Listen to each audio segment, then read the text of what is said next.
Boa tarde, todos e todas. Conseguem me ouvir? Muito bem, sejam muito bem-vindos ao nosso segundo dia de mini curso sobre ODS. Meu nome é Marina Paredes, em nome da Comissão de Organização da 15ª Semana de Gestão de Políticas Públicas. Espero que sejam todos muito bem-vindos ao nosso segundo dia. Hoje a gente vai contar com a presença de 3 convidados para ministrar esse mini curso com a gente. A nossa mediadora da conversa vai ser a Yumi Nagani. A Yumi é bacharel em Gestão de Políticas Públicas pela Universidade de São Paulo, com especialização em Políticas e Relações Internacionais pela Fundação Escola de Sociologia e Política de São Paulo, e atualmente integra o Programa de Acesso à Informação da Artigo 19. Comentando com a gente vão também estar professor Paulo Santos de Almeida, professor da casa, que é advogado, doutor em Direito Ambiental pela PUC São Paulo, professor de Direito Ambiental aqui na USP, membro da Comissão de Direitos Humanos da USP e assessor da SGA USP, e a Gabriela, que esteve conosco ontem, dando a introdução ao curso, que é graduada em Relações Internacionais pela PUC São Paulo, mestre em Políticas Públicas pela UFABC, especialista em Desenvolvimento Local e Objetivos de Desenvolvimento Sustentável pela Escola Nacional de Administração Pública, a ENAP, e atua como analista de políticas públicas desde 2014 e desde junho de 2019 apoia a implementação dos ODS na cidade de São Paulo. Alguns avisos técnicos sobre como vai funcionar a organização da nossa dinâmica hoje. A gente vai ter 3 blocos de 30 minutos, em que a Yumina vai apresentar, em seguida ela passa a palavra para o professor Paulo e para a Gabriela, e ao fim da apresentação a gente vai abrir para perguntas e comentários. Como é que vai funcionar? Vocês podem deixar os comentários aqui no chat, caso vocês não queiram falar, e aí eu vou ler essas perguntas e comentários, e se vocês quiserem abrir o microfone, vocês deixam o nome de vocês, indicando que vocês querem falar, e aí eu organizo a fala abrindo os microfones de vocês. Eu peço que, para fins de controle da presença e de certificação, vocês enviem os nomes de vocês aqui no chat, agora no início, e também vou pedir novamente ao final da nossa chamada. Então é isso, sejam todos muito bem-vindos, agradeço a participação dos nossos 3 convidados, muito obrigada pela presença, e passo agora a palavra para a Yumi. Boa tarde, gente. Primeiro, muito obrigada pelo convite. É muito especial estar de volta compartilhando esse espaço, uma oficina NEASH, né? Eu sou da turma de 2009, então sinto muita alegria de poder compartilhar um pouco do trabalho que vem sendo desenvolvido desde que eu me formei em gestão de políticas públicas, e também compartilhando esse diálogo com o professor Paulo, com a Gabriela, que estão aí em outros espaços também, né, atuando conjuntamente. E eu fui convidada para trazer um pouquinho da perspectiva da sociedade civil em relação à implementação dos Objetivos de Desenvolvimento Sustentável. Eu vou trazer uma perspectiva da sociedade civil, e aí a Gabriela vai trazer a perspectiva da gestão pública, o professor Paulo uma perspectiva da academia, e a gente quer, de fato, fazer com que esse diálogo seja bastante dinâmico. Então, no decorrer das nossas falas, sintam-se à vontade de mandar as questões, e que a gente vai tentando responder e trazendo para as nossas falas.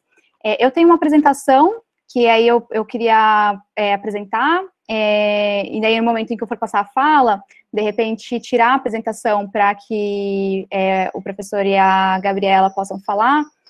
Como que é melhor, Marina? Eu passo, você passa? Se você passar, eu consigo acompanhar o chat e posso te interromper qualquer coisa que aconteça, mas se a sua conexão ficar ruim, eu posso apresentar para você. Perfeito, então eu vou aqui compartilhar minha tela. Vamos lá, apresentar. Vamos lá, só um minutinho.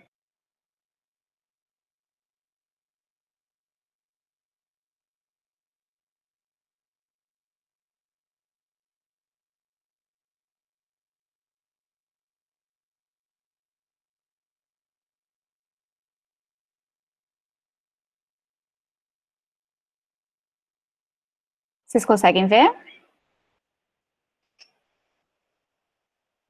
Sim. Tá em modo apresentação? Não. Não. Eu faço aqui? Como que Ali, coloca? ali em cima, no canto direito, se eu não me engano. Aqui? Isso. Perfeito, gente. Então, vamos lá. Bom, eu trabalho na Artigo 19. A Artigo 19 é uma organização internacional de direitos humanos que atua na defesa e na promoção dos direitos de liberdade de expressão e de acesso à informação, né, entendendo o acesso à informação como um direito em si, mas também como um direito instrumental necessário para garantir outros direitos. A gente faz parte, hoje a gente vai trazer aqui alguns pontos para diálogo, né, então os desafios e estratégias de atuação da sociedade civil na implementação da agenda, a importância dos espaços de participação, como que funciona uma atuação em rede, a incidência e a advocacy, e vou trazer também, compartilhar com vocês algumas ações dentro da nossa atuação. Artigo 19, ela compõe o grupo de trabalho da sociedade civil para a Agenda 2030, que foi um grupo de trabalho formado em 2014, durante as rodadas de negociação para a elaboração dos ODSs, durante as reuniões das organizações da sociedade civil, que se reuniam para planejar ações já ali de incidência para a formulação da agenda, vem da necessidade de formar um grupo para acompanhar o andamento da implementação, né? Dentro do GT, o GT é formado por 50 organizações, que foram se juntando, né, ao decorrer dos anos, e que tem uma diversidade temática muito importante, né, o que faz com que a gente consiga, de fato, trabalhar com diversos temas que a agenda abrange. E o objetivo principal é, de fato, fazer com que foi acordado nessa agenda uma ação efetiva, ações efetivas no país, né, e tendo o entendimento de que a participação da sociedade civil, ela é fundamental, tanto nas definições dos problemas, nos processos de elaboração de políticas, na implementação e no controle social. Então, em todos os momentos de pensar política, a sociedade civil deve estar presente, deve estar participando. E aí eu queria ressaltar um pouco a importância, né, da participação da sociedade civil.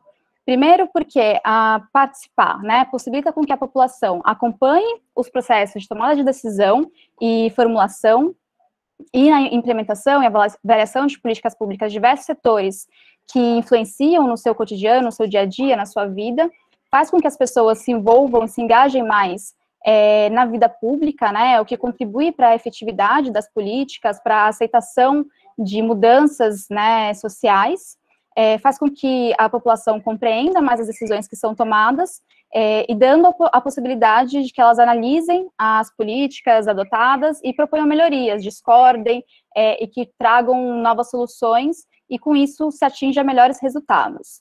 Além disso, o controle social só é possível com espaços eficazes de participação política, de participação social, né, evitando, assim, esquemas de corrupção, desvio de recursos, e fazendo com que as políticas públicas sejam mais eficientes e que atinjam os objetivos tão necessários, né. E aí, eu queria trazer alguns dos desafios em relação às organizações da sociedade civil nesse processo, nesse trabalho de acompanhamento da implementação da agenda, né. E aí, o primeiro desafio que eu destaco aqui é o processo de trazer uma agenda global, internacional, extremamente abrangente para o contexto local, para o dia a dia das pessoas, considerando todas as especificidades das regiões, né, e essa agenda de tão abrangente que ela e às vezes não é simples entender qual a diferença da adoção dela no dia a dia, na realidade, nos problemas que as populações enfrentam, né? Então, acho que esse é um desafio muito grande e que a gente sempre tenta colocar nas nossas ações, de aproximar uma agenda global para a realidade local, né? E também, quando nos momentos de incidência nos fóruns internacionais, levar o contexto local, levar a realidade local, para que seja considerado nesses desenhos de tratados internacionais, né, e de compromissos como a Agenda 2030.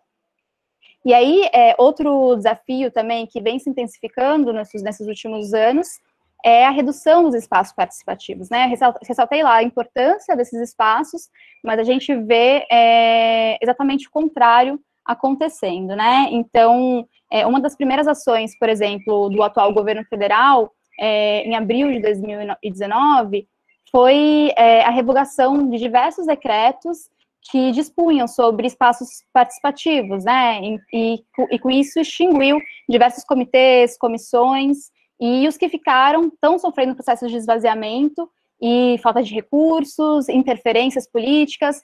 Então, esses espaços tão fundamentais de diálogo e articulação entre sociedade civil e poder público, eles estão ficando cada vez mais apertados, mais escassos, o que é muito prejudicial para o desenvolvimento mesmo, né, e para a implementação das políticas públicas. Outro desafio que a gente enfrenta bastante é o acesso, né, a obtenção de dados confiáveis, de informações, indicadores para saber como que anda a implementação de uma política em determinado setor. E isso sempre foi, né, desde a minha época como estudante de gestão de políticas públicas, isso sempre foi trazido como um desafio, né, ter dados, ter recursos para a produção de dados, indicadores que tragam resultados, respostas continuamente, e isso tem ficado ainda pior, né? No ano passado, por exemplo, a gente sabe que as questões do censo foram cortadas em 37%, então, cada vez mais a gente vai ficando longe de entender o quadro, a realidade social que o país vive, né? E outro desafio também que tem se intensificado aí nos últimos tempos é a descredibilização dos dados e da produção científica. E aí, antes de entrar nas estratégias de como, né, lidar com esses desafios, eu podia continuar um pouco com essa lista de desafios, mas a ideia aqui não é deprimir ninguém, então eu vou abrir a palavra para a Gabriela, depois para o professor Paulo, para eles também complementarem ou mudarem, fazerem algumas considerações em relação a isso. E aí eu queria, daí agora eu paro, né? É só parar. Vamos ver se foi. Foi. Então é com você, Gabriela. A gente conversou um pouco ontem, né, sobre a perspectiva mais do poder público, de como que, como que o poder público, como é desafiador, né, fazer a leitura dessas metas globais para a realidade nacional, que foi um trabalho que foi feito brilhantemente pelo IPEA. Na apresentação de ontem, vocês têm o link para acessar o trabalho, mais de 500 páginas de reflexão dos especialistas do Instituto de Pesquisas Econômicas e Aplicadas, sobre como as metas globais se aplicam à realidade nacional.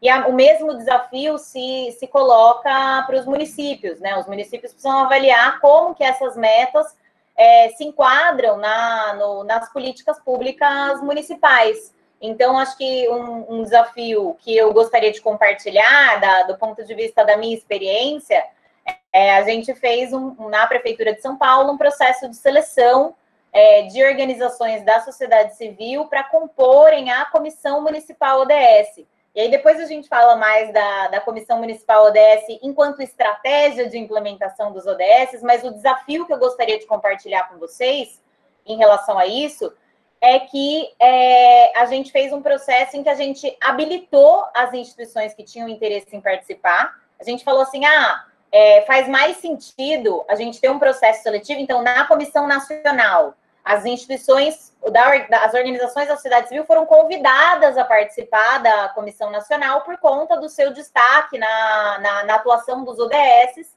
A mesma coisa aconteceu na Comissão Estadual de São Paulo, da Comissão Estadual ODS, em que as organizações foram convidadas a participar da comissão, e a gente entendeu na Prefeitura de São Paulo que esse convite tornava esse espaço menos democrático. A gente precisava abrir um processo de seleção dessas organizações para dar oportunidade das organizações que queriam participar.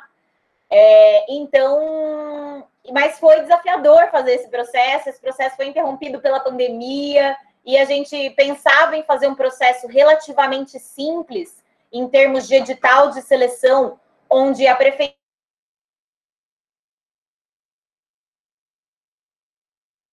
uma avaliação de se elas tinham atuação com os ODS. E claro que na hora de colocar isso na prática foi muito mais difícil do que a gente esperava, fazer esse processo de seleção,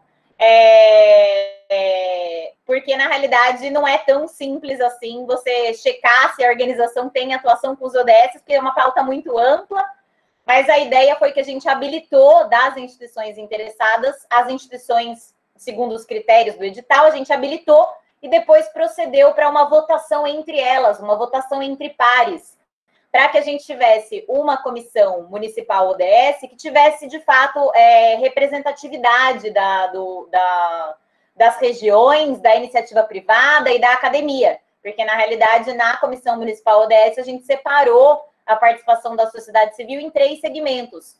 Um segmento que era sociedade civil organizada para representar as regiões de São Paulo, em que a gente não conseguiu habilitar organizações para todas as regiões, iniciativa privada e a academia. E aí, um último desafio de momento de constituição dessa comissão, que eu queria compartilhar com vocês, porque eu acho que é interessante, foi que a gente tem em São Paulo uma lei que estabelece que os conselhos participativos devem ter uma composição com, no mínimo, 50% de mulheres. Então, a gente tem aí uma regulamentação, uma lei, um decreto que estabelecem que os conselhos de participação social devem ter paridade de gênero.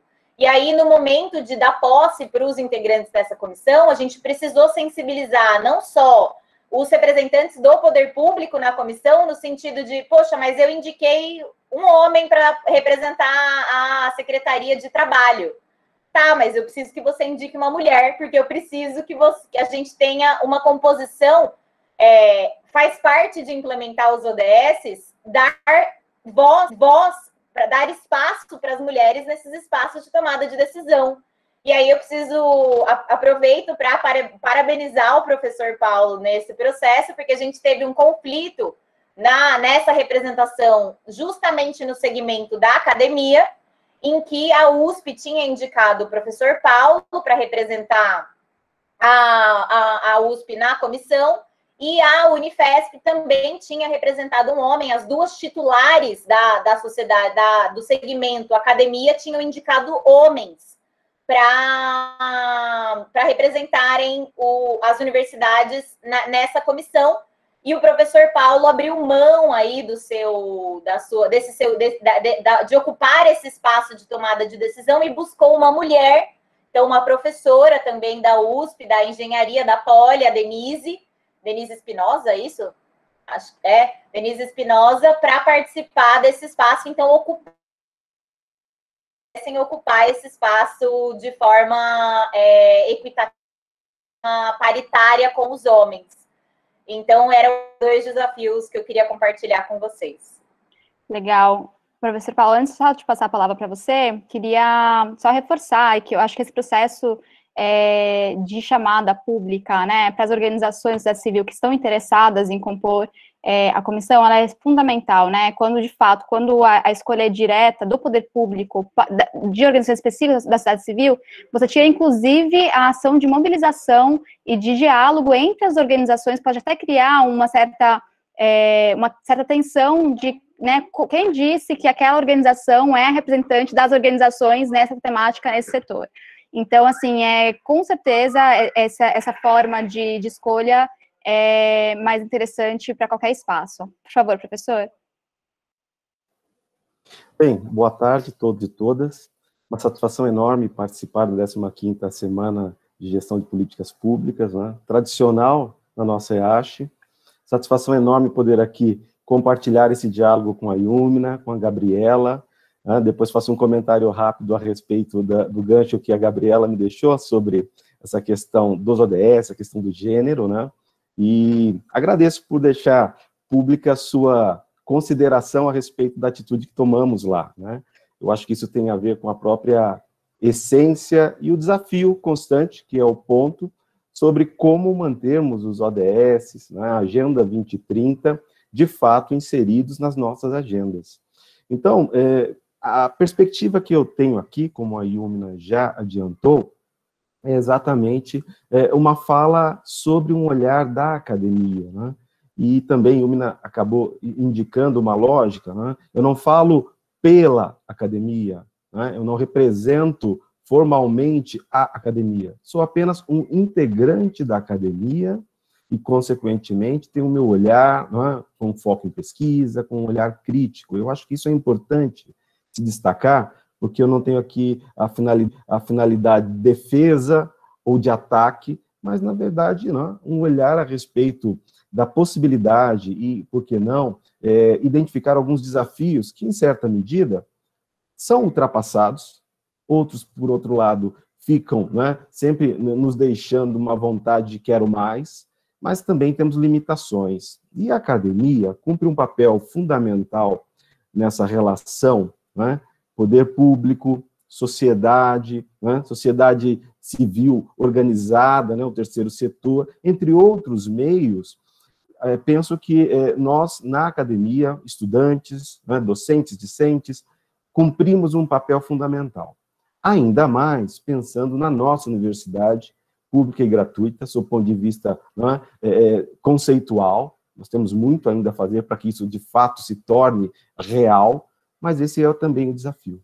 O desafio que compreende uma agenda de uma sustentabilidade ou de um desenvolvimento sustentável seja, de certa forma, aceitável. Sem dúvida alguma, a academia, nossos trabalhos, esse evento, por exemplo, demonstra a capacidade de capilarizar, de tornarmos sinérgico o processo, exatamente como é o espírito, né, dos Objetivos de Desenvolvimento Sustentável. Tenho a impressão que de ontem para hoje, né, com o início da oficina apresentado pela Gabriela e hoje com esse fechamento que pretendemos realizar, vocês poderão ter um olhar um pouco mais avançado, talvez até melhor alicerçado, sobre o que são os ODS. Uma introdução importante que foi feita, mas agora, hoje, numa discussão, né, dos seus desafios, das suas perspectivas, eu acho que complementam o olhar dessa oficina que me pareceu, assim, fundamental. Né? Fundamental para o momento, fundamental para a situação pela qual passamos, né? Pensamos num desenvolvimento sustentável num período pós-pandêmico, né? E, de fato, qual sustentabilidade queremos? Qual desenvolvimento sustentável queremos? Imagino que ainda tenhamos forças para alterar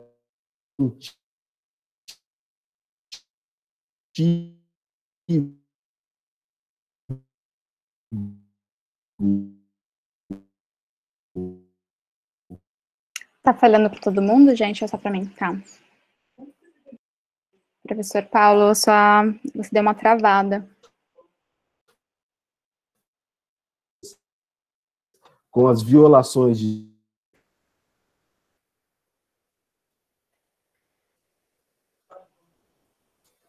Você retomou? Espera aí, vamos ver se estabilizou. Eu acho que sim. Professor, Okay. qualquer coisa o senhor pode tentar fechar a câmera e deixar só o áudio, que às vezes funciona melhor. Perfeito. Eu acho que vai ser mais útil. Tá certo, Marina, muito obrigado.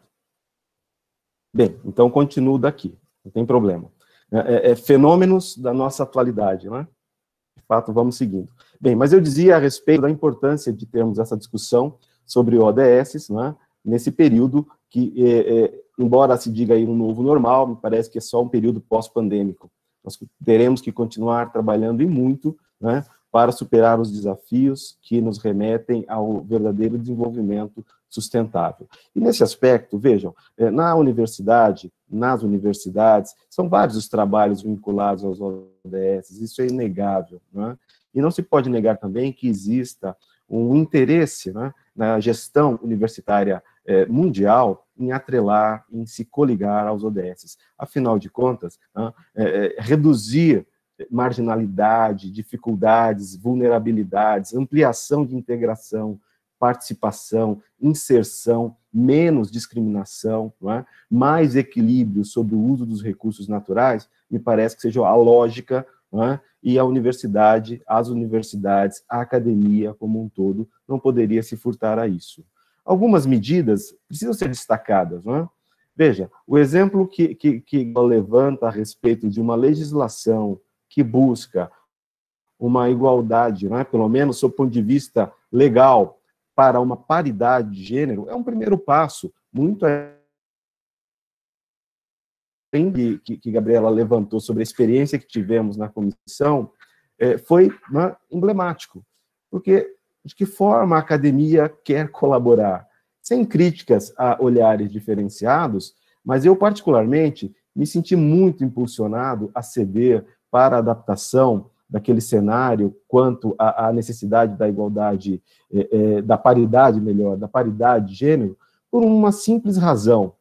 Estamos falando sobre ODS. Pretendemos criar uma comissão sobre ODS. O ODS, que nos determina igualdade, paridade, diminuição de vulnerabilidade, na verdade, ele está difuso por todos os ODS. Não preciso identificar 2, 10, 3, 4, saúde, educação, para dizer isso.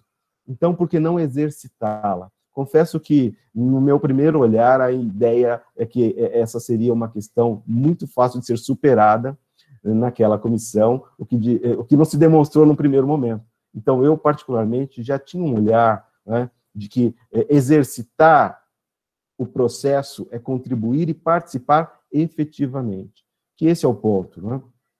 Outros espaços para tomadas de decisão surgem.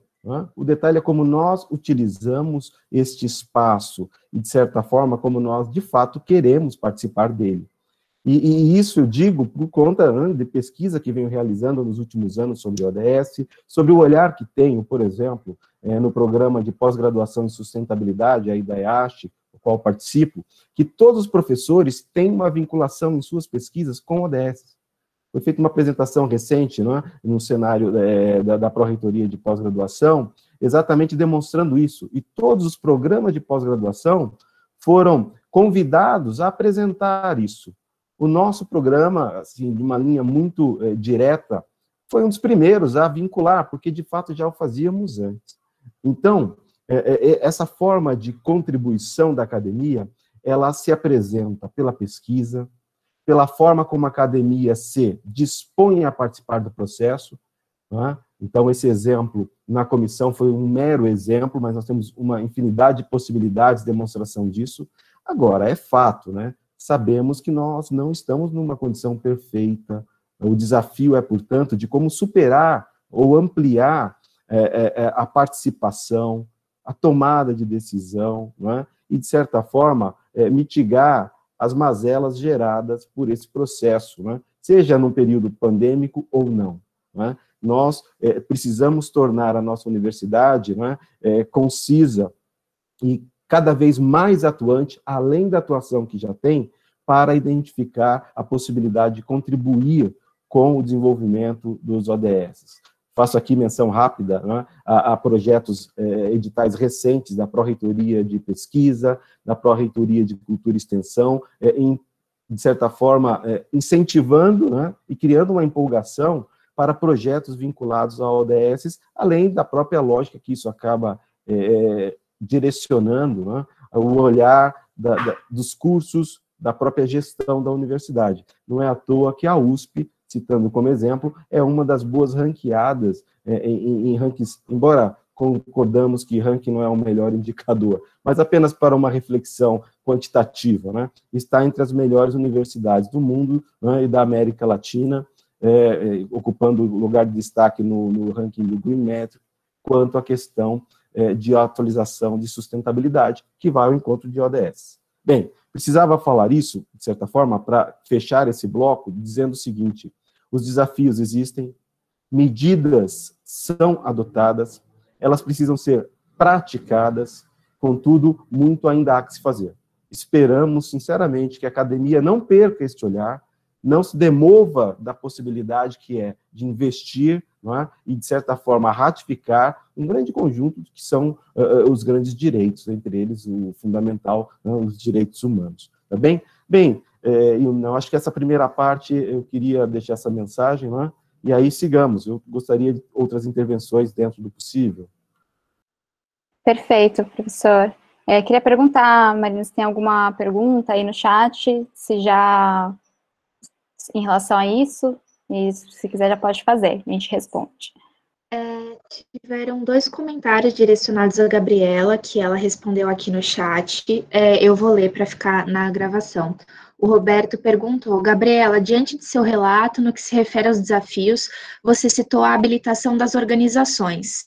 Acredito que editais ou chamadas públicas seriam formas, sim, e também democráticas de participação, antecedidos de um trabalho de mobilização, sensibilização e esclarecimentos como estas. Qual opinião de você sobre isso? Obrigada. E também disse: Gabriela, São Paulo seria a pioneira na criação, formação de uma comissão para os ODS?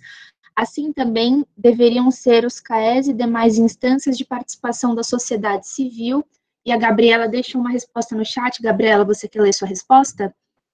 Posso ler, sim. Na verdade, eu estava só querendo dizer que não, né? A resposta é não. São Paulo não é pioneira nesse processo. A gente tem diversos outros municípios. Talvez a Ilmina saiba um pouco mais. Eu sei que o grupo, o GT Agenda 2030, estava fazendo uma pesquisa entre municípios e estados para ver quem já tinha implantado comissões. A Ilmina vai contar mais para a gente sobre isso, mas eu só quis deixar registrado que não, São Paulo não é pioneiro. Tem outros municípios que fizeram isso antes, que incorporaram aos seus planejamentos municipais, que estabeleceram comissões municipais, que entregaram relatórios voluntários para a ONU, tanto municípios de outros estados que não São Paulo, como municípios do estado de São Paulo que estiveram à frente do município de São Paulo nesse sentido. E em relação à outra pergunta, que é em relação à questão do processo seletivo, né, das organizações e tudo mais, eu não conhecia essa possibilidade de você fazer uma votação entre pares, né? De você fazer uma habilitação e depois fazer uma votação entre pares. Dentro da Secretaria de Governo, a gente tem uma coordenadoria que cuida de um programa, que é o Programa Municipal da Primeira Infância, e quando eles selecionaram a Comissão Municipal da Primeira Infância, eles usaram essa estratégia, e aí por isso eu tive contato com essa estratégia e achei essa estratégia genial, de só fazer um processo de habilitação, então minimamente checar se aquela organização existe, né, e se ela de fato trabalha com os ODS, para depois estabelecer um processo de votação entre elas, para que elas fizessem aí, então, a escolha dos seus representantes. Então, eu acho que é muito importante, acho que a gente fez desse jeito que a gente acredita que é o jeito certo a ser feito, mesmo demorando muito mais. Né? Se a gente tivesse simplesmente escolhido quem ia participar, em 2019 a gente já teria implementado a Comissão Municipal ODS. Mas não, em 2019 a gente elaborou um edital, recebeu as propostas, fez um processo seletivo, demorou assim, e com a pandemia atrasou tudo, e aí a gente só deu posse para a Comissão Municipal ODS em julho desse ano. Se a gente tivesse feito de uma forma como eu falei que foi feita a Comissão Nacional e Estadual, só indicando quem participava, a gente teria um processo muito mais célere, mas muito menos representativo. Então, a gente tem sempre que pesar aí essas duas coisas, né? É uma comissão municipal para os ODS. Como é que a gente não ia estabelecer uma comissão que fosse representativa? Não faz sentido. E também fomentar a participação, né? Então, demora mais, né? É cansativo, mas o resultado, na minha opinião, é sempre mais rico e é sempre mais efetivo mesmo, né? Quando há envolvimento da sociedade civil, quando há essa abertura, quando a sociedade mesmo se engaja, o resultado só tende a ser melhor. Então, mesmo que demore um pouco mais. E aí eu coloquei aí no chat as comissões estaduais e municipais. Aí tem pergunta, você quer ler, Marina? Posso ler, sim. A Larissa disse: Ilmina, eu tenho uma dúvida sobre qual o posicionamento do artigo 19 em relação à ausência do debate sobre raça nos ODS como pauta primária. Sabemos que esse debate se modifica bastante ao redor do mundo, mas continua presente sempre. Existe algum tipo de observação ou ação da ONG nesse sentido? E existe alguma explicação para essa pauta não ter entrado de forma representativa nos ODS? O Roberto diz: Ilmina, boa tarde, tudo bem contigo? Na sua formação em políticas públicas, como você avalia a atuação da academia no que se refere a projetos de pesquisa e extensão voltados para políticas públicas? Obrigado. E a Andrea pergunta: como vocês costumam engajar as pessoas para participarem dessas deliberações e comissões? Tá, obrigada pelas questões. Então, eu vou responder a primeira, que é da Larissa. Eu acho essa questão fundamental, é algo que eu queria comentar quando a Gabi citou a paridade de gênero na comissão, né? Então, esse é um primeiro passo, mas ainda falta muito, né? Então, acho que a paridade racial, ela tem que ser discutida, não dá mais para a gente só falar sobre igualdade de gênero. Representação em relação a mulheres indígenas, né, mulheres quilombolas, outros grupos que também precisam ter o seu espaço garantido nesses espaços de participação e representatividade também. Então, ali a gente estava dando um primeiro passo, e é uma coisa que até queria provocar, assim, teve um comentário que era, mas se for contar o todo, porque a paridade era por setor, né, e se fosse comparar o todo, teriam mais mulheres do que homens, então, na verdade, os homens estariam subrepresentados, né? Talvez, se a gente vivesse 500 anos, né, com as mulheres em posição de poder, com as mulheres e os homens não participando, quem sabe os homens estariam em desvantagem, né? Mas, assim, então, esse é um primeiro passo e é um pequeno passo para que as decisões e as políticas tenham mais consistência em relação a gênero, em relação à raça, em relação à orientação sexual, em relação a todos esses recortes e esses eixos, na verdade, né, que não devia nem ser recorte, mas eixos centrais da política pública, principalmente considerando o contexto do Brasil, onde a população majoritariamente é negra, né. Então, você já traz um pouco da resposta, né, sobre que a agenda se modifica muito ao redor do mundo, então ela é uma agenda abrangente, com o intuito de ser transformada, implementada a partir do contexto de cada país, de cada local, mas, de fato, eu acho que é uma crítica muito relevante de não estar sendo considerado raça, etnia, dentro da agenda. No nosso trabalho, a gente traz esse eixo, né, então a gente... nas ações que a gente faz, o nosso foco são mulheres indígenas, são mulheres quilombolas, são mulheres que estão em situações de maior vulnerabilidade por questões econômicas. Então, a gente traz esse olhar considerando o nosso contexto, né, considerando onde o problema e onde as questões atingem mais fortemente, que são esses grupos. Então, é isso. Depois eu passo... Vocês querem comentar essa pergunta também, depois eu passo a outra? Acho melhor, né? Vocês querem comentar sobre... Eu acho que é uma questão bem, bem fundamental. Eu tenho certeza que vocês têm coisas para falar em relação a isso. Tá bom, se me permite, Omina, eu gostaria só de aproveitar uma carona na pergunta, quando se faz a respeito do olhar da academia sobre, né, incentivo à política pública, né, pelo que eu entendi da colocação da pergunta, e a gente precisamos também ter um olhar sobre os limites que a academia tem, sob o ponto de vista, né, da participação em todo esse processo, porque ela também tem limites. Então, não necessariamente se consegue ter dentro da própria universidade, no processo da academia em si, todo o olhar que abrange essas respostas, principalmente quando se extrapola para políticas públicas, pensando no âmbito local, regional ou até global, certo? Acho que esse é um adendo que vale considerar. A gente não podemos ter a ilusão de que toda a resolução sai por conta desta participação da academia. Não, na verdade, é parte do processo. A sociedade como um todo é que precisa movimentar essa relação. No que diz respeito à questão, né, do racismo, é muito oportuna a colocação, até porque, óbvio, estamos aqui a falar sobre ODS, né, sobre a Agenda 2030, mas existem outros acordos internacionais, para citar uma questão global, que vão ao encontro, né, da grande luta constante que precisamos manter, né, antirracista. Né? Não basta uma sociedade ter um olhar, né, superficial de uma contrariedade, como a nossa brasileira, sem, né, passarmos para um olhar, né, de sermos, né, de termos em nós a essência antirracista.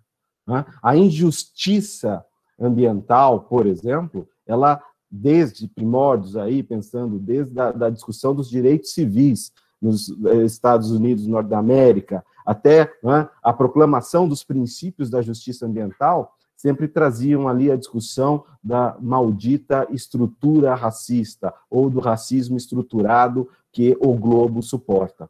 Então, pensarmos nisso significa também considerarmos quais outros instrumentos podem apoiar os ODS. Eu cito aqui o Acordo de Éscaso, né, que é exatamente um instrumento nas Américas que proclama a importância da participação social, traz para nós a importância da manifestação da população originária, tá certo? E, nesse sentido, é um implemento para que, de fato, se possa chegar numa agenda 2030 com mais inclusão, com mais participação, né? Então, dados nesse sentido também devem ser considerados quando falamos nesse aspecto, primeiro, da academia à política pública, e, no segundo momento, né, de uma posição antirracista existente, necessária, e que não podemos baixar a guarda. Queria só fazer esse complemento, tá bom?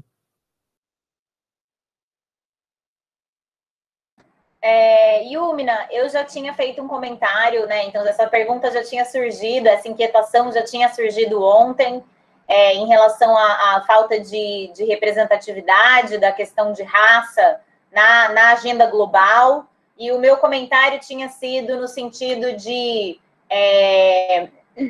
a questão da redução das desigualdades, ODS 10, abre margem para que os países eles adequem essas metas para suas realidades, né?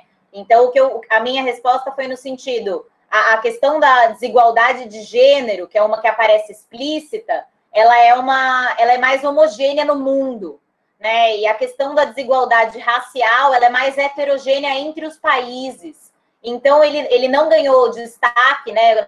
Não tem um ODS próprio à igualdade de gênero, porque, na realidade, a questão da desigualdade racial ela não é tão latente em outros países como ela é no Brasil. Mas aí, no momento da internalização ou da nacionalização dessa agenda pelo IPEA, se vocês olharem aquele trabalho que eu indiquei para vocês, vocês vão ver que eles vão listar, em todas as metas, praticamente, eles vão listar a questão raça, questão etnia, questão populações ribeirinhas. Então, todas essas questões que são questões relevantes para o Brasil. Então, cabe a nós, né, enquanto país, enquanto Brasil, e depois enquanto estados e municípios, fazermos a leitura, a localização dessas metas, levando em consideração esses aspectos de raça para as nossas realidades. E o município de São Paulo tem feito isso, tentado trazer ao máximo o recorte de gênero, não só nas metas do ODS 10, mas dentro das nossas possibilidades de monitoramento, trazer recortes de raça em diversas metas de diversos ODSs, porque essa pauta deve ser transversal à agenda. A gente não precisa de um ODS de redução da desigualdade de raça. A gente precisa olhar para 169 metas dos 17 ODSs a partir da nossa realidade, que é uma realidade de desigualdade de raça. Perfeito, tendo como eixo central essas questões mesmo. A próxima pergunta do Roberto, sobre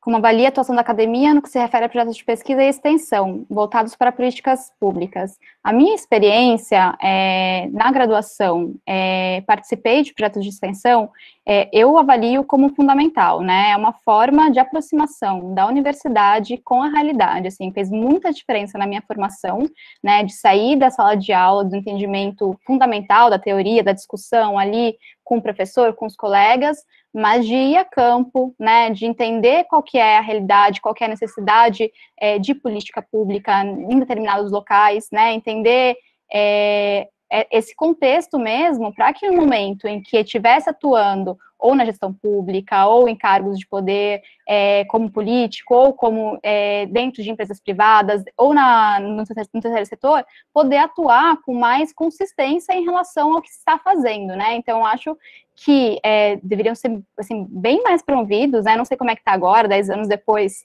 da minha passagem aí pela universidade, eu sei que tem muitos cortes acontecendo na universidade pública, não sei se isso tem afetado também os projetos de extensão, mas é isso, a universidade, ela precisa abaixar os muros, né, retirar os muros e também sair transitar pelos lugares, e tem ações, conheço projetos e ações muito interessantes de diversos professores em relação a isso. Então, por mim, é algo, assim, acertado, tanto a interdisciplinaridade que a IASH propõe, quanto a extensão da academia, como, né, o tripé. Então, por mim, teria que ser muito mais comentado e fazer, de fato, ter essa aula, né, de gestão de políticas públicas ali onde as coisas acontecem mesmo, né, nos problemas. Como a gente está encerrando esse primeiro bloco, vou deixar registrado aqui o comentário do Rogério. Rogério disse que ela tem sim em todo mundo. Veja África do Sul, Estados Unidos, França, Inglaterra, Brasil. Esqueceram ou nos grupos de discussão não havia muita gente de raça. O Paulo comentou que relembra a atividade Cidade Constitucional, era assim do professor Nerlin, professor de Direito do curso de Gestão de Políticas Públicas, e a Nathalie, infelizmente a atividade foi descontinuada, não tá ocorrendo agora. Enfim, a Nathalie comenta, Gabi, acredito que a falta de interesse na temática seja uma razão maior do que a heterogeneidade do tema. A questão de gênero é bastante heterogênea em sociedades não ocidentais e ainda assim está destacada na agenda. A falta de debate racial em uma sociedade racialmente hierarquizada é uma forma de manter o status quo.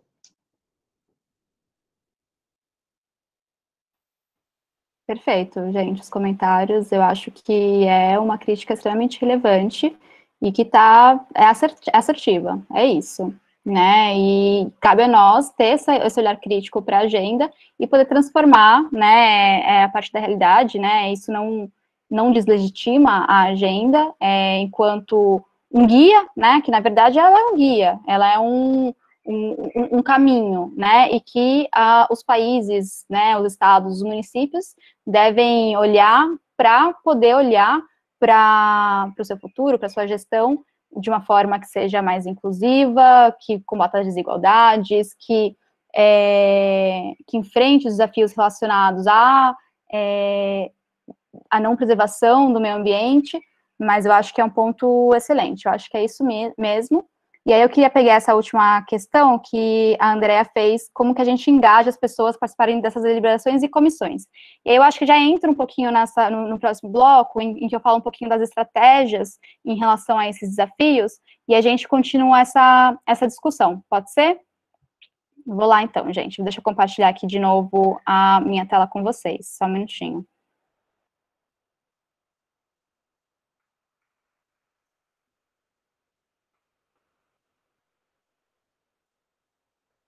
Acho que foi, né?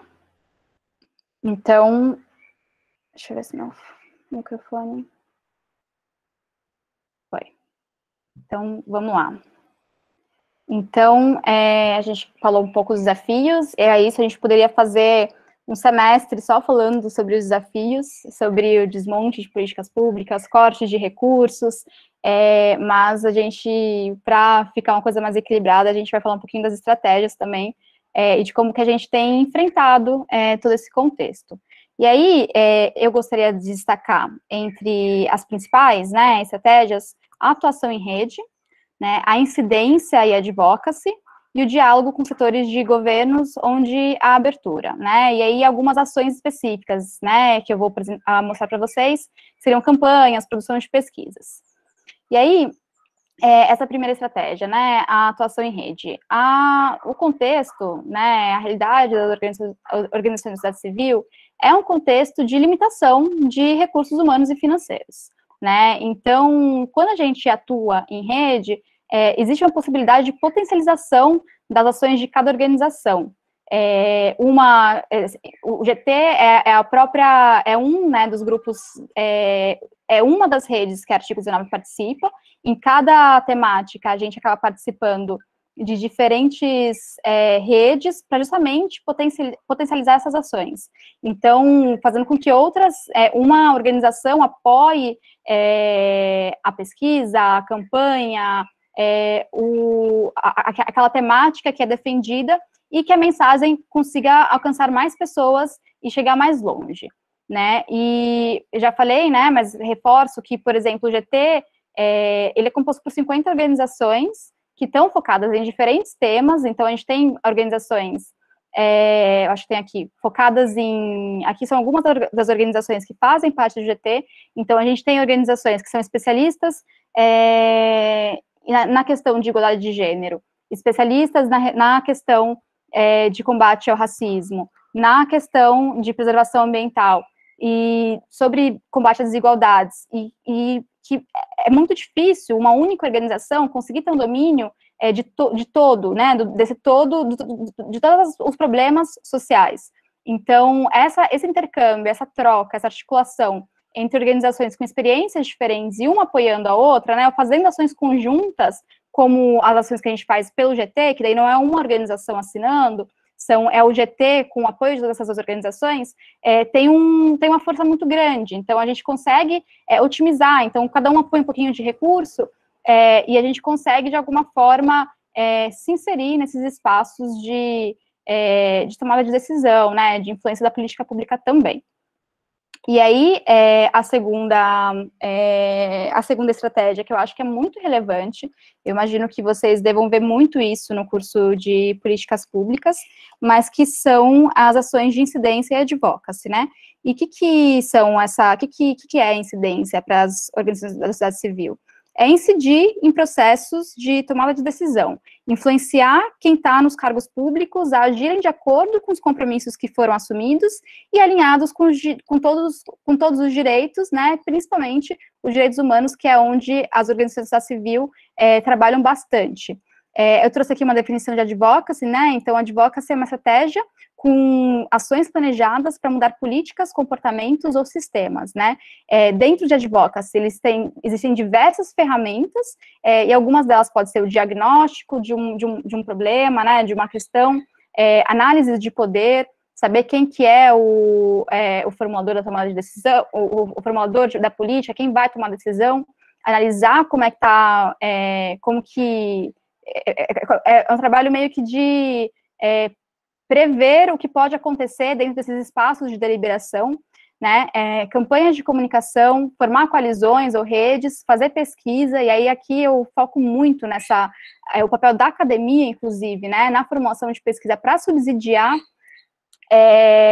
a formação dos parlamentares, né, das pessoas que estão na vida pública, para que, quando houver votações ou tomada de decisões, a pesquisa baseada em técnicas, né, científicas seja considerada e esteja ali para debate, né, então que sirva de subsídios para que as decisões políticas sejam embasadas, né, e todos pensando de forma integrada e como foco na causa raiz dos problemas, para levar a mudanças concretas e de longo prazo. E aí a terceira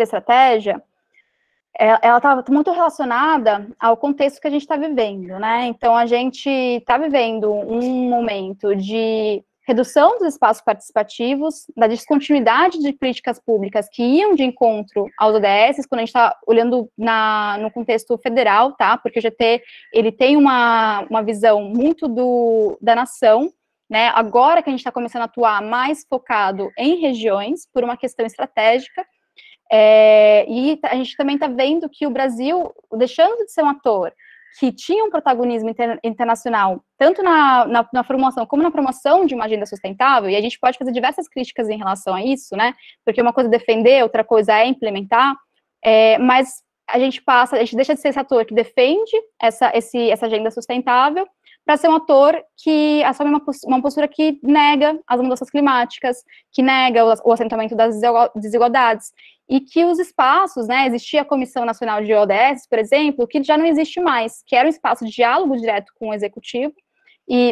Federal, e que já não existe mais essa abertura. Então, não existe ter um diálogo com o Ministério da Família para falar sobre igualdade de gênero, para falar sobre direitos sexuais e reprodutivos. O que a gente tem que fazer? A gente usa essa energia, busca uma estratégia e começa a fortalecer a nossa atuação em outros espaços, né? Então, o que a gente fez do ano passado para cá foi fortalecer essa atuação no Congresso, né, no Poder Legislativo. Então, a gente intensificou a atuação no Congresso Federal, também, de novo, oferecendo pesquisas, subsídios relevantes para os parlamentares, acompanhando esses parlamentares, tendo uma relação próxima com eles, de cobrança mesmo, né? Então, cada organização, ela é de um estado, né? Então, a gente tem praticamente organizações de todos os estados do Brasil. Então, cada organização que tem um parlamentar que foi eleito do seu estado, tem uma postura de cobrança contínua em relação a que a postura dele, que os votos dele, que as escolhas deles dentro do Congresso seja de acordo com os compromissos que foram assumidos no momento da eleição, e a gente faz esse acompanhamento muito próximo. Tanto é que a gente conseguiu recriar uma frente parlamentar mista de apoio aos ODS, que tem 207 deputados e 8 senadores.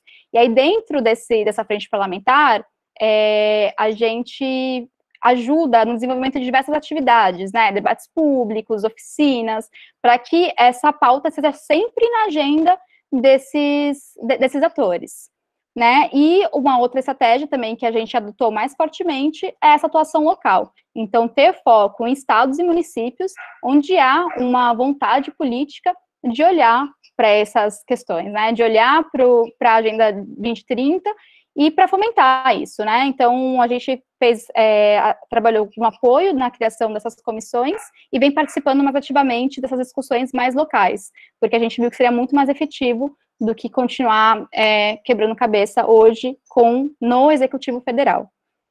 E aí, eu acho que eu já entro aqui em alguns exemplos, e aí depois eu abro para o diálogo, pode ser? Tá bom. Então, daí eu trouxe alguns exemplos de ações da nossa atuação. Então, aqui, por exemplo, é uma campanha extremamente recente que a gente lançou, que tem a ver com as eleições municipais, né, e que chama para um compromisso dos candidatos à Agenda 2030. E também é uma forma de aproximar essa temática da população, para que a Agenda 2030, o ODS, vire algo que não é conhecido só por um grupo pequeno de pessoas. Então, aqui alguns cards que a gente lançou, né, então, a Agenda 2030 é um roteiro para ajudar a ter uma gestão eficiente, transparente e participativa. Ela é sua melhor aliada para vencer as desigualdades agravadas ainda mais com a Covid-19. Então, você pode ver que o público-foco são os candidatos, né, e as candidatas. Muito já foi criado, e por isso a Agenda 2030 traz outras e eficientes tecnologias.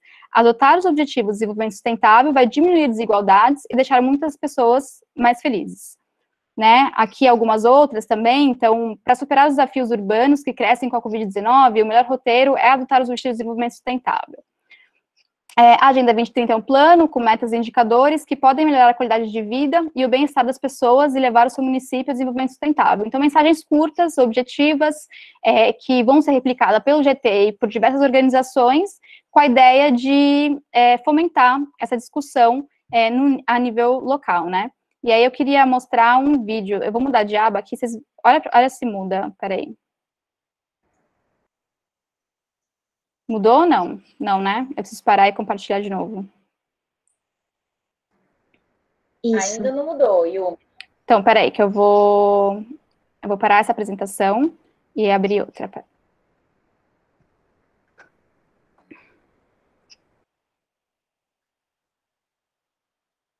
Então, aqui é um videozinho. Eu tenho que tirar do fone para vocês ouvirem? Gente, desculpa, mas... Vocês ouvem, não? Não. Tenta tirar o seu fone, por favor. Para construir um município.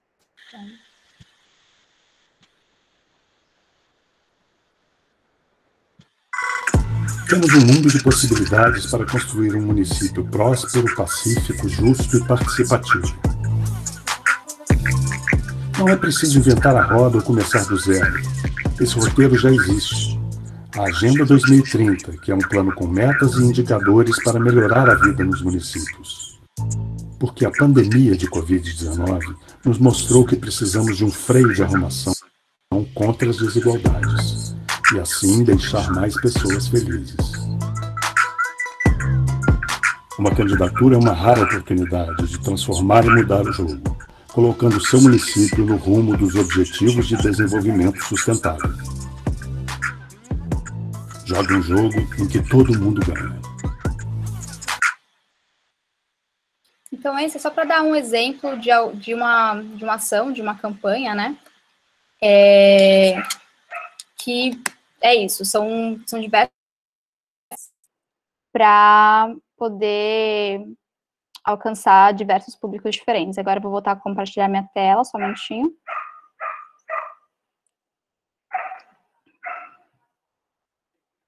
Então, campanha, essa é uma das mais recentes que a gente lançou, é algo que tem bastante alcance, né?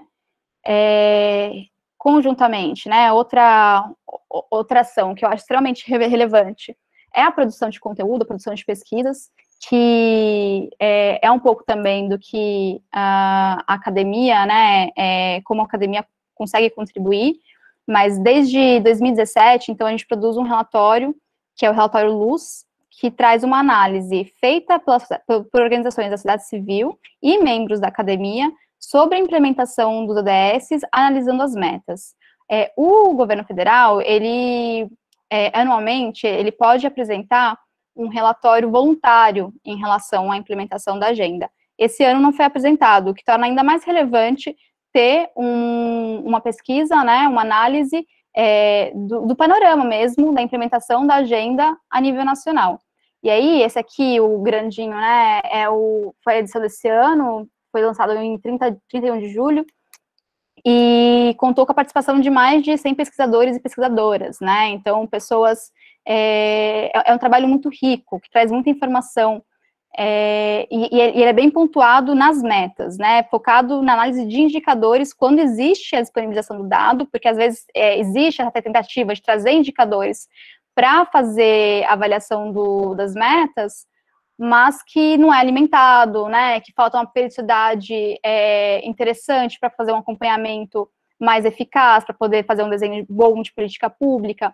Então, a gente utiliza resultados de indicadores públicos, quando existem, e quando não, a gente busca produções científicas em relação àquela temática, né? Então, artigo 19, ela trabalha muito no ODS 5, no que tange direitos sexuais e reprodutivos, e também no ODS 6, em relação à participação nos processos de governança relacionados à água, e também no ODS 16, que a gente fala sobre acesso à informação, transparência, e nesses momentos a gente realmente tem que recorrer a algumas produções da academia para conseguir suprir essa falta de dados que a gente enfrenta e que provavelmente vai se intensificar nos próximos anos. Mas a gente fez, esse ano, uma análise de 145 das metas, das 169, e as que a gente não fez foi por uma falta de dado mesmo, de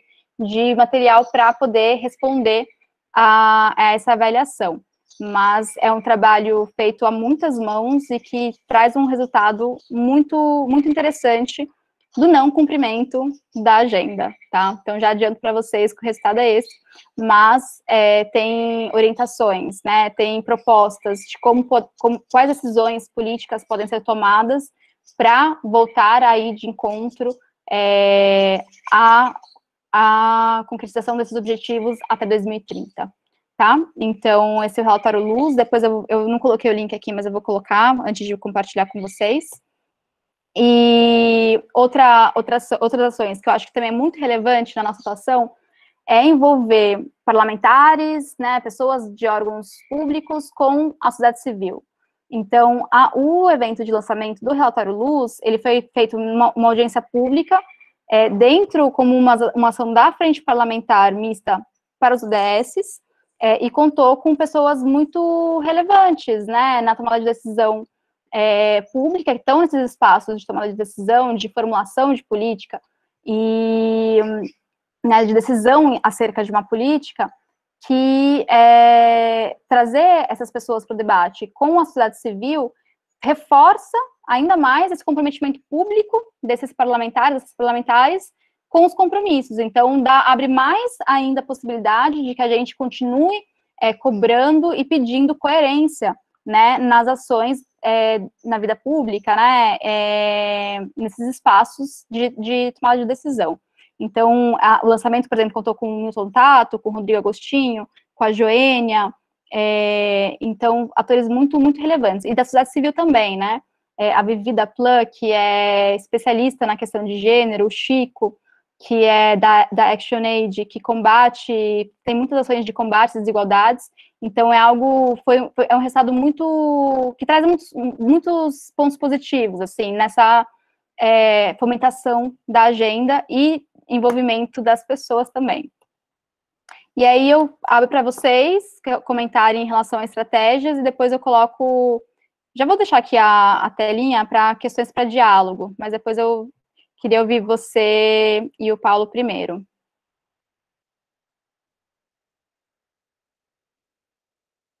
Acho que a gente já falou de algumas estratégias do poder público, né? Então, estratégias do poder público são justamente o estabelecimento de comissões, a integração dos ODS aos seus instrumentos de planejamento. Então, o PPA, que é o Plano Plurianual, que é um instrumento de planejamento orçamentário que todos os municípios e estados e a União têm que fazer.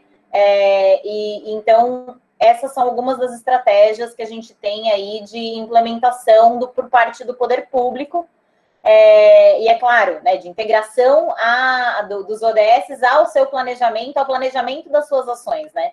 Porque, na realidade, como eu comentei com vocês, os ODS tratam de temas que são temas relevantes para todas as administrações públicas, municipal, estadual, nacional. Então, não são temas estranhos à atuação do Estado, são temas que já fazem parte dos principais desafios dos municípios, dos estados e da União em relação às políticas públicas.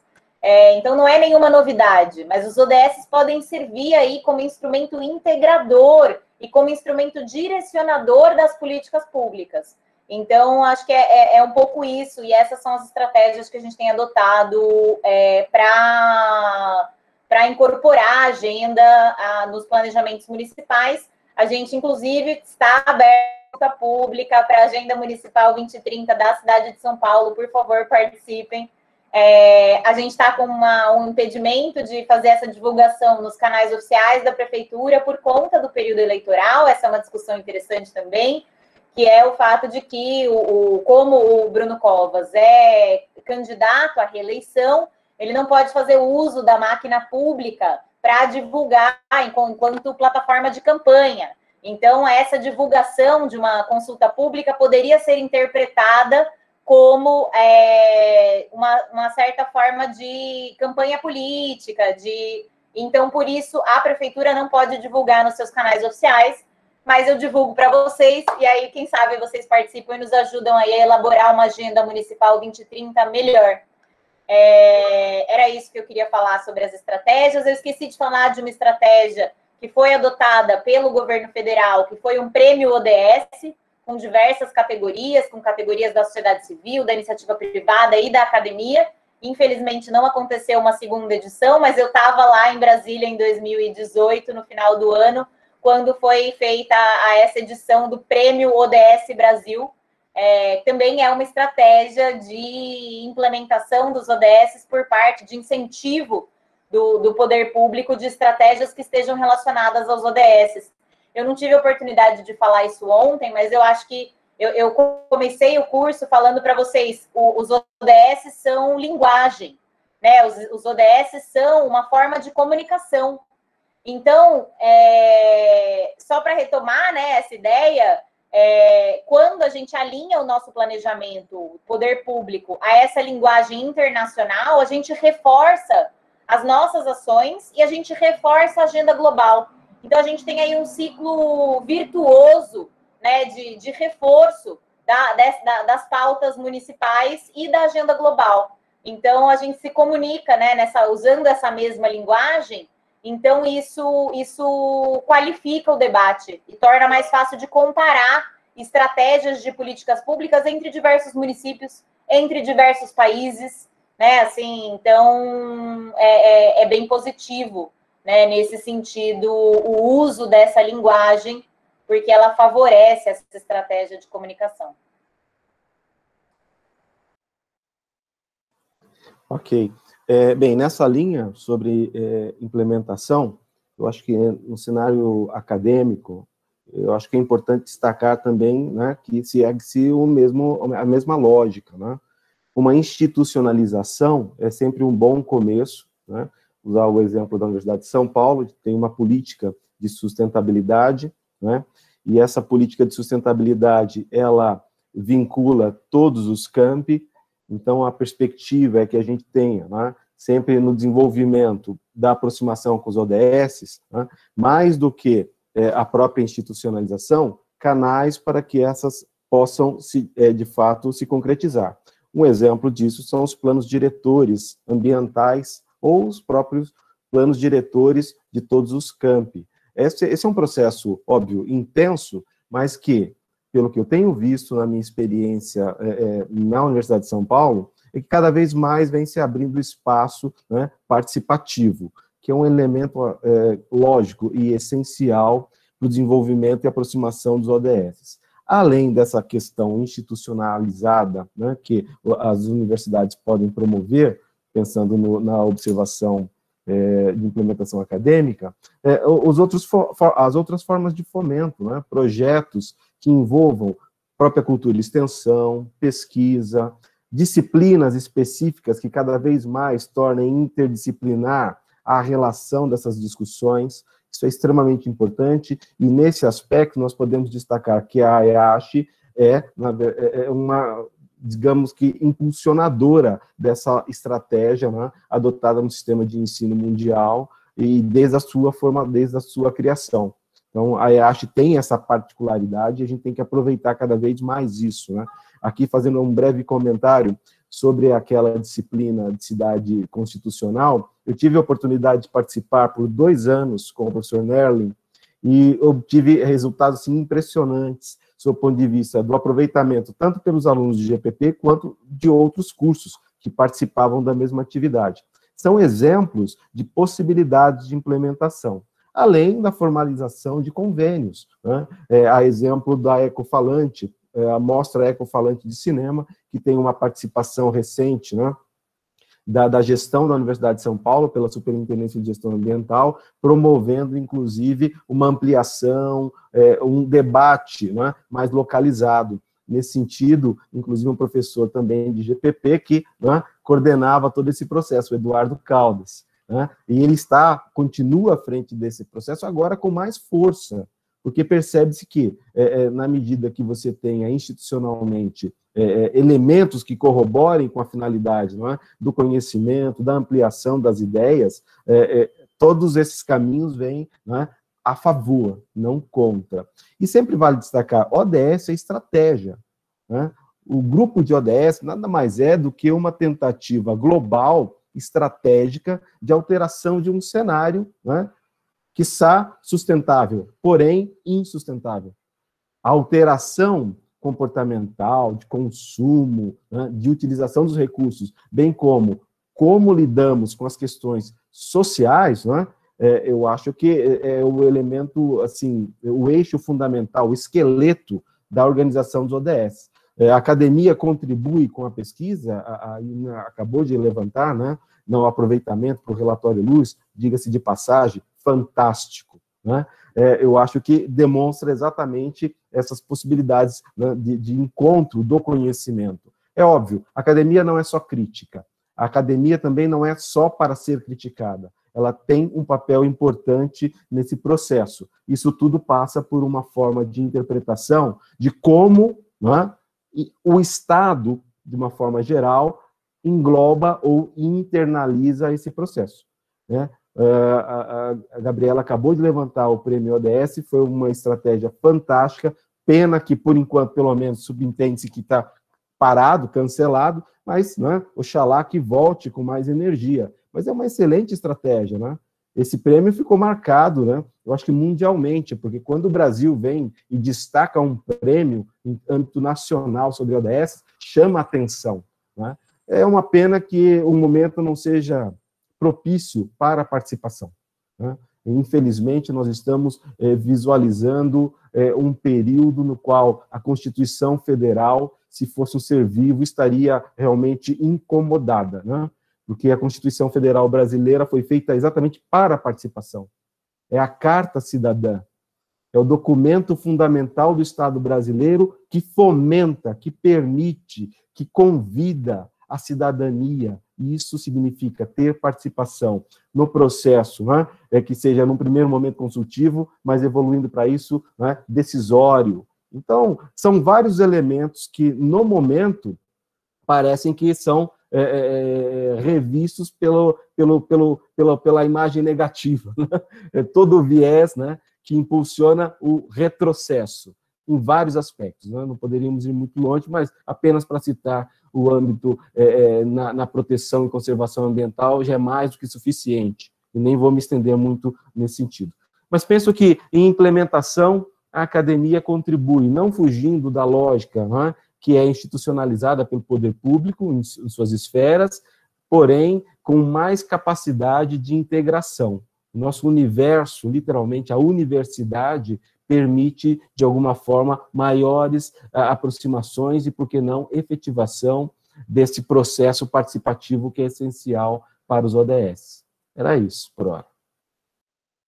Perfeito, Paulo. Eu queria sugerir agora, Marina, se alguém quiser, eu tenho algumas questões, né, para diálogo, vou ler para vocês, eu mandei no chat, só para não ter que compartilhar minha tela de novo, né, vou ler as perguntas, mas está no chat também. O que faria com que as pessoas se engajassem mais na implementação da Agenda 2030? Como as cidadãs e cidadãos podem influenciar as políticas no seu bairro e município? E qual a relevância dessa agenda global para o contexto local?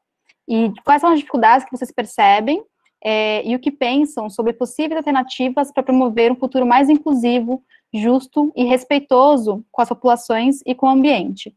E aí eu queria, assim, jogar um pouco essas questões mesmo e ouvir de vocês o que vocês pensam, como que a experiência de vocês trazem em relação a isso. E aí, se alguém quiser pedir a palavra, fique à vontade. Enquanto não começam as manifestações pedindo a palavra, eu vou ler alguns comentários que tem aqui no chat. A Samantha disse, ainda sobre os desafios, como sensibilizar agentes locais, nível municipal, em um contexto no qual o nível federal demonstra tanto descaso pela maioria dos ODS? Tem alguns comentários da Gabriela e do professor Paulo, se vocês quiserem retomar depois nos seus próprios comentários, acho que fica melhor do que eu ficar lendo todos eles. O Roberto pergunta, Yumina, recentemente aconteceram lives da Agenda 2030 ou melhor, fóruns. Pelo que me lembro, foram 3. Você, como membra, poderia nos falar mais sobre esses fóruns? Obrigado. Deixa eu descer aqui. Aí tem as questões. A Yumina mandou uma sugestão de leitura por uma concepção multicultural de direitos humanos, o link está aqui. Quaisquer outros links que vocês queiram compartilhar, depois me mandem no e-mail que eu mando junto com a apresentação para todos os inscritos. O Roberto pediu ao professor Paulo se poderia compartilhar o link da instituição que comentou. O Eric pergunta se os ODS seriam um instrumento para a metodologia de planejamento urbano e territorial dos municípios. Tem os comentários da Gabriela sobre, depois se ela quiser retomar. E o Fernando comenta, vocês poderiam abrir uma disciplina aberta para conversarmos sobre o tema por uns 6 meses, pelo menos? Há muito a se debater, parabéns pela iniciativa do curso e aos palestrantes. É isso, agora vocês podem já retornar aos comentários enquanto as pessoas não se manifestam aqui para pedir a palavra. Gente, fico muito feliz que vocês estão gostando e que principalmente estão engajados nessas discussões, né? É muito importante saber que tem tanta gente interessada aí em políticas públicas e nas temáticas que a agenda aborda. É fundamental porque vocês que vão estar lá nesses espaços de decisão daqui a alguns anos, assim espero. Então, sobre os fóruns, a gente fez o debate público, a gente fez a audiência pública, né, pelo lançamento do relatório Luz. Eu recomendo muito a leitura do relatório. Eu acho, ele é bem objetivo, assim, se tem um ODS que vocês gostam mais, vai naquele ODS, ele é bem, a gente tentou ser sintético, né, mas assim, é quase impossível, mas para vocês entenderem um pouco como é que é a metodologia, como que é esse processo de pesquisa, para vocês se inspirarem em relação a isso, tem recomendações, então acho que vale muito, e a gente faz debates diálogos públicos, né? Então, a gente fez, uma das estratégias foi fazer por região. Então, cada organização componente do GT pegou uma região. Então, o artigo 19, por exemplo, ficou responsável por fazer um debate público na região sul, e a gente convidou, de novo, vendo positivamente essa experiência de chamar parlamentares também para participar dos diálogos, então, convidando pessoas da sociedade civil e do governo para dialogar em relação a caminhos, né? Então, as dificuldades, mas sempre os caminhos também, porque é possível, né? Então, eu acho que essa é algo que eu queria ressaltar bastante, de que o cenário não é bom, né? O cenário ele é muito crítico, a gente está vivendo coisas que eu jamais achei, quando eu era estudante de políticas públicas, que eu ia viver, né? Mas que há caminhos, né? E existe uma sociedade civil muito competente, pessoas, né, uma sociedade, né, mesmo muito ativa, muito forte, para poder, né, rebater e buscar novas proposições, buscar inovações e tecnologia. Então, eu acredito muito nisso. E também no poder da academia nessa luta, né? E aí teve um comentário, né, sobre a dificuldade no cenário federal, como mobilizar agentes locais. Eu acho que entra um pouquinho nas estratégias que a gente compartilhou, né, então de buscar, de fato, dialogar com quem pode ouvir, com quem quer ouvir, né, com quem é mais fácil de ter uma escuta. Não adianta a gente ficar dialogando com quem não vai ouvir, né, então eu acho que tem muito esse trabalho que não é muito foco do artigo 19, porque o artigo 19 é uma organização internacional focado mais em âmbito nacional. A gente tem alguns trabalhos pontuais, né, em São Paulo, porque a nossa sede é em São Paulo, mas tem muitas organizações que são de base, movimentos sociais, que fazem esse trabalho na ponta mesmo, que é um trabalho extremamente fundamental e relevante, e trazendo, eu acho que esse processo de aproximar, né, a agenda para os problemas do cotidiano. Eu acho que é isso, passo a palavra, que a gente está acabando o tempo aqui, né. Paulo, se você quiser responder primeiro, pode responder primeiro. Olha, seria uma honra que você falasse sobre o tema que você vai falar agora. Na verdade, o que eu ia colocar, né, adicionalmente em relação às nossas discussões eram que o papel dos entes subnacionais fica ainda mais importante nesse momento em que a gente tem uma resistência do governo federal em relação à implementação da agenda.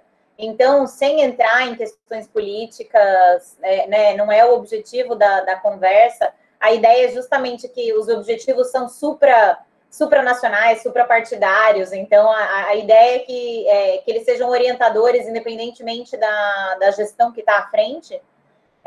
Mas o que a gente tem visto o Brasil não entregou relatório voluntário local, não entregou relatório voluntário para a ONU em relação às ODS. O Brasil, o presidente não acatou a vinculação dos ODS com o PPA. O presidente não ratificou o trabalho do IPEA, que foi um trabalho técnico incrível de nacionalização das metas. A gente teria aí a oportunidade até de ser... A gente já é referência internacional em termos de adaptação das metas para a realidade nacional, mas a gente perde, né, a oportunidade de ser ainda mais referência, de ter esse documento validado, né, pelo presidente, e ele não validou. Então, assim, a gente... eu só tenho a dizer que é ainda mais importante o engajamento dos entes subnacionais, estados e municípios, nesse momento que a gente tem uma postura não favorável a esses temas de desenvolvimento sustentável, que, como a gente já falou várias vezes, não tratam só de proteção do meio ambiente, mas de inclusão social e crescimento econômico. E aí, só como a Marina pediu para eu ler os meus comentários no chat, né, para eu retomar a discussão, o Eric perguntou se os ODS seriam um instrumento para a metodologia de planejamento urbano e territorial dos municípios. E aí a minha resposta foi, eles são mais insumo do que metodologia. Então, o conteúdo deles deve direcionar os nossos planejamentos, mas quando a gente fala de metodologia, a gente está falando mais da forma como fazer e não do que fazer, né? Então, para mim, eles são mais insumo para esse planejamento do que, de fato, uma metodologia de planejamento territorial urbano.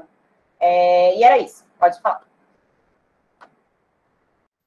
Tá ótimo, Gabi. Pensei que você fosse dar uma boa notícia para eles. Eu imaginei que seria justo que você talvez fizesse algum comentário a respeito de uma possível disciplina que englobasse, né, a questão dos ODS, porque aqui vale, né, deixar público isso, né? Existe uma iniciativa a partir da própria Gabriela, né, incentivando e trabalhando bastante para que a gente tenha, de fato, não uma disciplina num primeiro momento, mas um curso, né, de verão, que a gente possa, por um período um pouco mais amplo, discutir, aproveitar, conhecer mais sobre os ODS e também, por que não, né, ratificar essa discussão sobre os desafios da implementação. Então, eu não queria tomar essa frente, porque o que é justo, né? Então, ela é a nossa madrinha dessa disciplina, pretendemos caminhá-la sob o ponto de vista burocrático dentro da Universidade de São Paulo, mas aguardem notícias a esse respeito, faremos com que chegue até vocês. Eu acho que isso eu consigo dar uma margem na resposta do Roberto, e também, né, questioná-lo sobre qual instituição especificamente você pede que eu envie o link, por favor, porque eu não me recordo exatamente a qual ponto você espera que eu envie isso. Seria sobre, se for o Acordo de Escazú, não é propriamente uma instituição, não é um documento internacional. Só me ratifica isso, por gentileza. Bem, nas minhas palavras já conclusivas, por conta do nosso tempo, eu gostaria aqui de ratificar a colocação que a Yumna fez a respeito da importância, e também corroborada pela Gabriela, da importância que nós temos de uma manutenção, constante atuação para a defesa da implementação, ou pelo menos para a discussão dos ODS. Respaldo o relatório Luz, eu reputo como um documento muito importante, de fácil acesso, né, didático, e que merece, sem dúvida alguma, uma atenção por parte de vocês, considerando que essa oficina tem como fundamento permitir que vocês se envolvam cada vez mais com a discussão sobre os ODS. Né? Acho que estamos num momento necessário sobre essa discussão, né? As demandas ambientais, sociais, ou como pensam os ODS, socioambientais, estão aí para que nós tenhamos capacidade de não só trabalhar com esta estratégia, mas também impulsionar, de fato, alteração num cenário, né, que é, no mínimo, desigual. No mínimo, isso para usar um termo muito simpático, tá certo? Para não ser deselegante. De qualquer forma, penso que essa é já uma fala de finalização. Então, gostaria de agradecer aqui imensamente essa oportunidade, o convite formulado por vocês, organizadores do 15ª Semana de Gestão de Políticas Públicas, em especial uma deferência a Marina Paredes, não só pela cordialidade e atenção e profissionalismo com que tratou todo esse processo, com esse convite à minha participação, mas também pela mediação, ou então, né, o cerimonial que tem feito aqui nesta sessão. Parabéns, Marina, muito obrigado por todo o carinho com o qual você me tratou, né? Eu sempre gostei muito dos alunos de EPP, porque somos cursos irmãos, mas agora, né, cada vez mais a gente afina um pouco mais a proximidade. Valeu muito, transmita isso a toda a organização do evento, que o 16º consiga, já desafio, ser melhor que o 15º, tá bem? Porque vocês merecem fazer um trabalho fantástico. E destacar também a oportunidade ímpar, né? Partilhar essa mesa com Yumna e com Gabriela é uma satisfação, uma gratidão.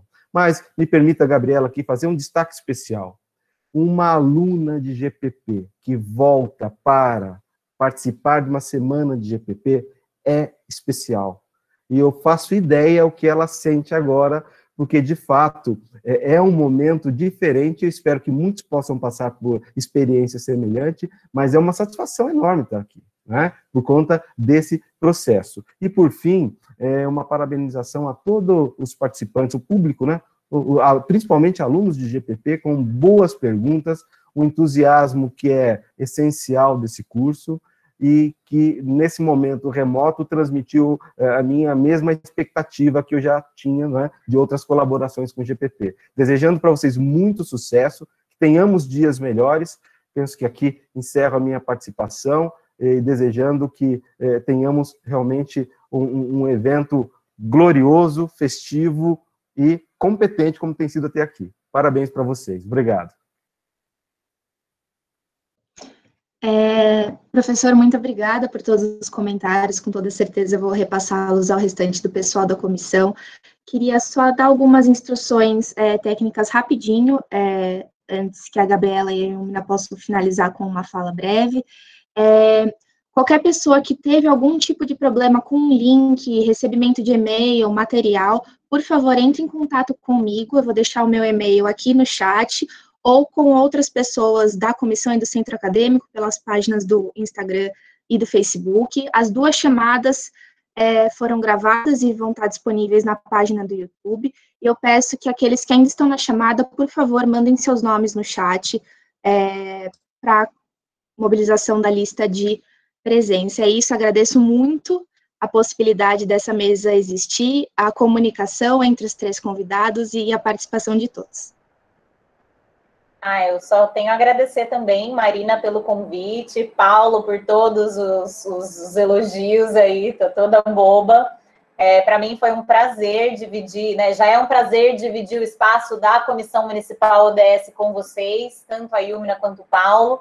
Tem sido um prazer, né? E foi um prazer ministrar esse curso junto com vocês. Espero que a gente possa fazer outras parcerias e ministrar outros cursos. Então, eu e o professor Paulo, a gente já tem conversas aí para esse projeto Curso de Verão, então acompanhem as próximas notícias. E obrigada, Ilmina, pela sua condução hoje, foi excelente, acho que não poderia ter sido melhor. E obrigada aos participantes pelas perguntas maravilhosas e por terem me instruído também, porque muitos dos comentários de vocês também agregaram para mim, para que eu aprendesse mais sobre o tema. Perfeito, gente, também agradeço demais, a gente fica até, né, enfim, emocionado mesmo, né, de fato, é um lugar muito, muito bacana poder ter esse diálogo com vocês, e espero que, né, a gente possa fazer isso outras vezes, e de maneira presencial, de preferência. Eu acho que a gente conseguiu atingir o objetivo, mas com certeza, presencialmente, as possibilidades são muito maiores. Obrigada, professor Paulo, pela participação, Gabriela também, Marina pelo convite, a todos os alunos e alunas. Eu acho que de GPPI não, né, porque eu sei que tem outros alunos que não são da EASH, mas eu fico muito contente com a participação, envolvimento e engajamento, né, nos comentários, nas colocações, no interesse, e que isso com certeza, falando de alguém que há 10 anos estava aí na EASH, de que vai fazer diferença para as melhorias sociais e ambientais e econômicas que o Brasil precisa e o mundo também. Então, a gente conta muito com vocês para a construção desse mundo novo. É isso. Um beijo.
Pessoal, por gentileza, quem ainda estiver na chamada e não tiver nenhuma questão, pode, por favor, desligar para eu poder encerrar a gravação? Obrigada.